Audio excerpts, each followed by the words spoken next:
मतलब अभी भी मेरे क्या बोलते हैं उसको, रोंगटे खड़े हो रहे हैं वो बात सोच के। हेलो दोस्तों, गुड मॉर्निंग एंड नमस्ते। और सुबह के बजे हैं 8:30। मैं रूम ठीक कर रही हूँ तो सोचा आज बेडशीट चेंज कर देते हैं। तो वही सब सिलसिला जिसका जो रोज़ होता है वही हो रहा है। तो ये बेडशीट मैं डाल रही हूँ और देखिए धूप कितनी ज़्यादा है। ऐसा लग रहा है लाइट जल रही है रूम में, लेकिन लाइट नहीं जल रही है बहुत ज़्यादा। तो पूरी बालकनी के मैंने कर्टन डाले हुए हैं क्योंकि बहुत ज़्यादा धूप आ जाती है यहाँ पे और इस रूम में बहुत हीट भी हो जाती है क्योंकि धूप आएगी। तो एकदम फ्रंट का है तो हो गई है ऐसा। खैर तो चलो मैं रूम क्लीन कर लेती हूँ, बेड वेड ठीक कर देते हैं, उसके बाद आगे के काम देखते हैं।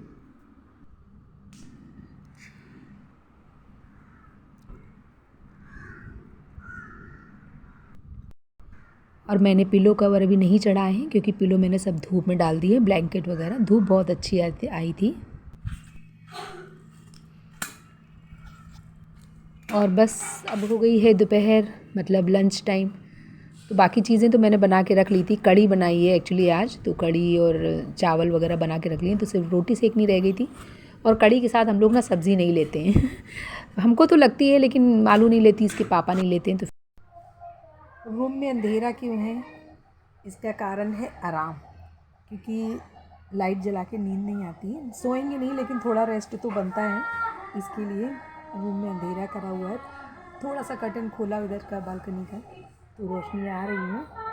फिर क्या थोड़ी देर लेट लेते हैं ना तो थोड़ा रेस्ट मिल जाता है। ये देखिए थोड़ी बारिश रुकी हुई है तो अभी फ़िलहाल हम लेटे हुए हैं।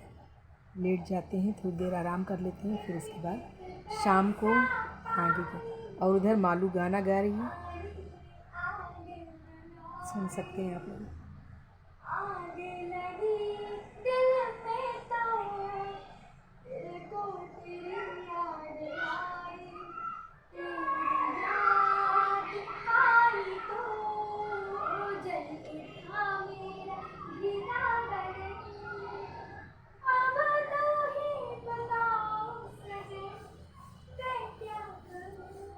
उधर उनका गाना चल रहा है। और जैसे ही लेटे, आराम तो कर चुके थे लेकिन अचानक से इतने पटाखे छूट रहे थे तो मालूम जल्दी से बुलाया। देखो देखो मम्मी नीचे क्या हो रहा है। तो ये सामने क्रिश्चियन बिल्डिंग है ऐसा हमारे घर के सामने। तो क्रिश्चियन बिल्डिंग नहीं है मम्मी, क्रिश्चियन बिल्डिंग रहते हैं वहाँ, क्रिश्चियन रहते नहीं, बिल्डिंग क्रिश्चियन ज़्यादातर की नहीं क्रिश्चियन रहते हैं है, यहाँ ऐसा पे। कुछ नहीं होता। अच्छा सब खैर रहते हैं हमारे यहाँ।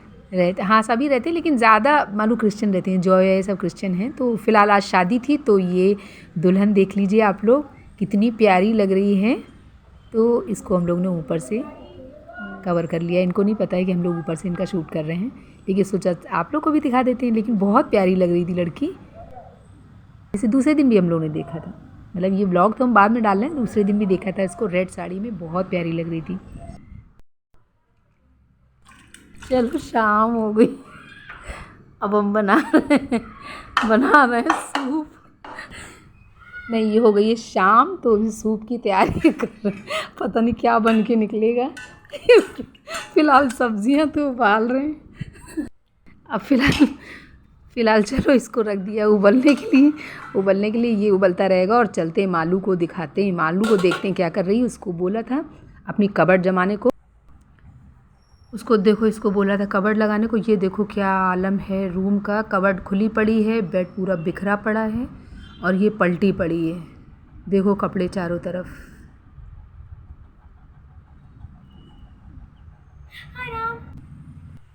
और अब हो गए हैं 7:30, हम लोग आ गए हैं मंदिर। हमारे घर के पास में ही मंदिर है, बहुत खूबसूरत सा मंदिर, तो खूबसूरत होता ही है। फ़िलहाल हम लोग यहाँ आ गए हैं और बस। और अभी मुझे जाना है ज़रा सा अपना बीपी चेक कराने। वैसे कुछ प्रॉब्लम नहीं है लेकिन हाँ थोड़ा सा सर में भारीपन सा लग रहा था, तो चलो चले जाते हैं। बिल्कुल सामने ही है, इसी मंदिर के ठीक सामने हॉस्पिटल, तो वहीं जा रहे हैं हम लोग। और ये इतनी रात हुई नहीं है, अंधेरा लग रहा है, गार्डन में एक्चुअली अंधेरा है, बाकी बजा तो अभी 7:30 ही है। हेलो दोस्तों, नमस्ते, कैसे हो आप सब। और मैं ये वीडियो रात में बना रही हूँ। रात में क्या मतलब बजे हैं वही 8, साढ़े 8 बजे हैं और मैं खाना खाने जा रही हूँ इतनी जल्दी। खाना वैसे तो थोड़ा लेट खाते हैं लेकिन आज मैं थोड़ा जल्दी खाना खाने जा रही हूँ क्योंकि मुझे कुछ दवाइयाँ खानी हैं, और दवाइयाँ इसलिए खानी है कि मैं आपको यही बताना चाहती हूँ कि क्या हुआ था कि जिस दिन मैंने वैक्सीनेशन कराया था तो उस दिन मैंने वो जो ब्लड प्रेशर चेक करते हैं ना, तो उन्होंने ब्लड प्रेशर चेक किया मेरा, बीपी। तो बीपी आपको बताएं मेरा बहुत ज़्यादा बढ़ा आया। मतलब जो मैं बता नहीं पाऊँगी, बताऊँगी नहीं तो सुन के आप लोगों का बढ़ जाएगा, इतना ज़्यादा बढ़ा आया।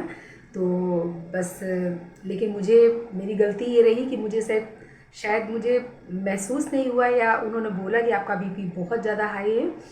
तो ठीक है, उसके बाद हम लगाने के बाद घर आ गए और कुछ नहीं लगा। उसके बाद ठीक है, सब चलता रहा ऐसा, देख ही रहे आप लोग व्लॉग में, तो होता रहा। फिर सडन मतलब मैंने अपनी किसी दोस्त से बात करी, तो मैंने उसको ऐसे ही बता दिया कि ऐसा ऐसा हुआ उस दिन। जब उसने मुझे ऐसा बोला, मैं आपको बताऊं कि उसने मुझे बोला कि तुम ये बहुत गलत है कि जो तुमने बीपी इतना हाई है और तुम आराम से घर पे रह रही हो। तो मुझे एक्चुअली क्या है कि मैं बताऊं आपको कि मुझे कुछ महसूस नहीं, तो मैंने सोचा कि चलो एक बार और चेक करा लेते हैं। हो गए इतने दिन, हो गए काफ़ी दिन हो गए थे वैक्सीनेशन को, तो हमने कहा चलो भाई, बताया भी था कि इतना ज़्यादा बढ़ा है तो चलो चेक करा ला। हालांकि मुझे कुछ भी नहीं महसूस हो रहा था, शायद ये गलत था, बहुत ज़्यादा गलत था। मैं आपको बताऊं, ऐसा किसी को नहीं करना चाहिए। तो शायद कोई नहीं भी करता होगा, मैं ही क्या बोलूँ मैं अपने आप को। तो मैं चली गई, खैर अच्छा खैर छोड़ो, मैं चली गई चेक कराने। जब मैंने कहा कि भाई बताया उनको कि जिस दिन वैक्सीनेशन कराया था उस दिन इतना इतना आया था, और ऐसा। तो उन्होंने जैसे ही देखा, डॉक्टर ने जैसे ही मेरा बीपी चेक किया, आप बिलीव नहीं करोगे उन्होंने मुझे क्या बोला, उनके क्या शब्द थे। उन्होंने कहा मैडम आप रिस्क पे जी रही हैं। ये आप समझ लीजिए कि मैं आपको नहीं बोल सकता कि आपके साथ अगले पल में क्या हो सकता है। जो जैसे ही मैंने ये सुना है तो आप सोच सकते हैं कि मेरे होश तो उड़ ही गए, पैरों तले ज़मीन खसक गई, और मुझे सारा होता ना, घर परिवार बच्चा आदमी सब मेरी मतलब और भी सब मेरे नज़र के सामने घूम गया। ऐसा बोला उन्होंने, और मैं आपके सामने बैठी हूँ। कहते हैं ना कि मतलब अभी भी मेरे क्या बोलते हैं उसको, रोंगटे खड़े हो रहे हैं वो बात सोच के। लेकिन चलो वो समय निकल गया। उन्होंने कहा इमीडिएटली आप ये दवा शुरू करिए। फिर उन्होंने मेरा ईसीजी वगैरह सब हुआ उसी समय, वही रोक लिया मुझे। मैं तो ऐसे ही, जो कहते ना कि मंदिर गए थे, मंदिर घर के पास ही है हॉस्पिटल, तो मंदिर जाने के बाद मैंने सोचा चलो आज ऐसे खड़े खड़े चेक करा लेते हैं, देखते हैं कितना। तो वो बहुत और ज़्यादा हाई पहुँच गया था जितना वैक्सीनेशन के समय था। वो मतलब ऐसा नहीं हुआ था कि एक भी पॉइंट कम हुआ होगा, वो नहीं हुआ। फिर मेरा उन्होंने वहीं पे मुझे हॉस्पिटल में रोक लिया। हाँ, लेकिन ये है कि सबकी दुआएं, और सबसे ज़्यादा तो जब कहते हैं ना ऊपर वाला जब साथ होता है, ऊपर वाले को जब बिगाड़नी नहीं होती है तो कहीं ना कहीं से रास्ते बनते चले जाते हैं। तो वही मेरे साथ हुआ। और बस फिर उन्होंने चेकअप किया और ईसीजी वगैरह किया। थैंक गॉड उसकी रिपोर्ट सही आई, और बीपी लेकिन मेरा 4 बार चेक किया उन्होंने। मुझे बोले कि सो जाओ, नहीं नींद आ रही थी। फिर भी मुझे आधा आधा एक एक घंटा करके उन्होंने ज़बरदस्ती लिटाया, हॉस्पिटल में ही सुलाया, और उसके बाद फिर चेक किया। मतलब कम से कम ऐसे 4 बार चेक किया, मेरा बीपी कम नहीं हुआ। उन्होंने कहा आपको मैं अब यहाँ पे कुछ नहीं कर पाऊँगा, आपको बड़े हॉस्पिटल, कहीं दूसरे हॉस्पिटल जाना पड़ेगा, बड़े इन द सेंस कहीं भी जाना पड़ेगा। तो खैर हम लोग चले दूसरे हॉस्पिटल, वहाँ जग गए। ये सारे प्रोसेस करते करते बज गया था रात का 3, सोचिए, क्योंकि 1-1:30 बजे तक तो मैं वो वाले हॉस्पिटल में रही, और 3 बज गया था मुझे।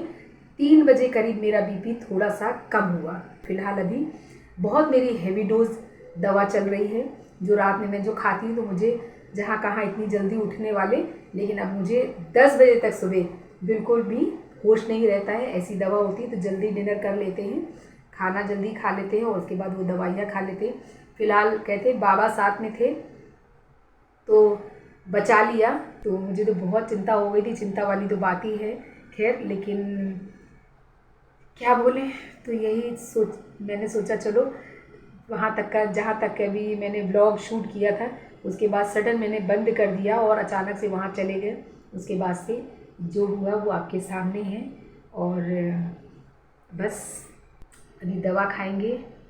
और क्या होता है, मैं बीच बीच में रुकना जैसा हो जाता है क्योंकि मुझे ना कुछ समझ में नहीं आता है। और बस ठीक है, मैंने बहुत सारा तेल लगाया हुआ है, फेस में भी कुछ भी नहीं, क्योंकि कुछ सब पूछो तो पता है क्या हो गया उस दिन से ना, एक अजीब सी एक होता ना कि एक इच्छा सी नहीं होती है कि क्या क्या करे क्या नहीं, बस कहते हैं। और सबसे बड़ी नियामत होती है शरीर स्वस्थ हो, कहते हैं स्वस्थ जीवन जो होती है सबसे बड़ा धन होता है, वो हो। एक बार आप थोड़ी किसी और चीज़ की कमी सह लेंगे, लेकिन शरीर अगर साथ नहीं देगा तो कुछ नहीं है।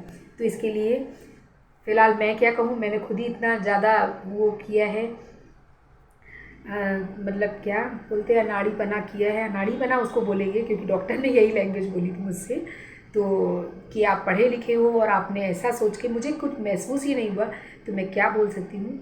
लेकिन ऐसा नहीं हो, लेकिन ऐसा सच बता रहे, अपने शरीर के साथ खिलवाड़ नहीं करना चाहिए। ज़रा सा एक कहते हैं ना कि एक उंगली में भी दर्द हो तो, क्योंकि हम लोगों को नहीं पता चलता है कि अंदर क्या चल रहा है क्या नहीं, तो वो डॉक्टर किस लिए, भगवान, डॉक्टर कहते हैं भगवान का रूप होते हैं, तो उनका सहारा तो लेना ही पड़ता है। तो वही बता पाएंगे कि आपके अंदर क्या चल रहा है। चलिए खैर, तो अभी इतना बोल लिए, बोलने की तो इतनी ज़्यादा वो क्षमता भी नहीं थी, लेकिन आप लोगों को बताना भी ज़रूरी था। तो चलो फिर वीडियो का यहीं से एंड कर देते हैं और दवा खा लेते हैं। मेरे पास मेरी बहुत हेवी डोज की दवाइयाँ हैं, तो वो दवा खाते हैं और फिर सोते हैं। चलिए ठीक है, वीडियो का एंड करते हैं। क्या बोलूँ, लाइक कर दीजिएगा। मेरे हाथ ना, मैं ऐसे वो पकड़ने में हल्का सा कंपन सा हो रहा है। एक लाइक ज़रूर कर दीजिएगा, सब्सक्राइब ज़रूर कर दीजिएगा और बेल आइकन ज़रूर दबा दीजिएगा, ताकि आगे जल्दी जल्दी मैं ठीक हो जाऊं और जल्दी जल्दी वीडियो आए, उसकी नोटिफिकेशन आपको तुरंत मिल जाए। चलिए तब तक वीडियो एंड करते हैं, तब तक के लिए बाय बाय। कुछ गलत लगा हो, कुछ ऐसा होता है ना, कभी कभी लगता है कि मतलब हम लोग तो क्या है, वीडियो में बोल देते हैं क्या, कुछ लोगों को सुन के शायद हो सकता है कभी कभी लगता है कि अरे यार ये बताना चाहिए था कि नहीं बताना चाहिए। अगर ऐसा कुछ हो तो उसके लिए सॉरी। लेकिन क्या होता है कि जब हम सारी चीज़ें शेयर कर रहे हैं तो जो अपने साथ चल रहा है वो चीज़ें शेयर करना बहुत ज़रूरी होता है, क्योंकि पता नहीं किसके किसके साथ क्या क्या चल रहा है जो हम लोग को नहीं पता चलता है घर बैठे। लेकिन मैं तो भगवान से यही प्रार्थना करूँगी, सब लोग जिनको जानते हैं नहीं जानते हैं, मतलब ज़रूरी नहीं कि सब लोग एक दूसरे को जाने, लेकिन सब सेफ रहें, सिक्योर रहें और स्वस्थ रहें। तो चलिए सेफ रहिए और तब तक के लिए बाय बाय।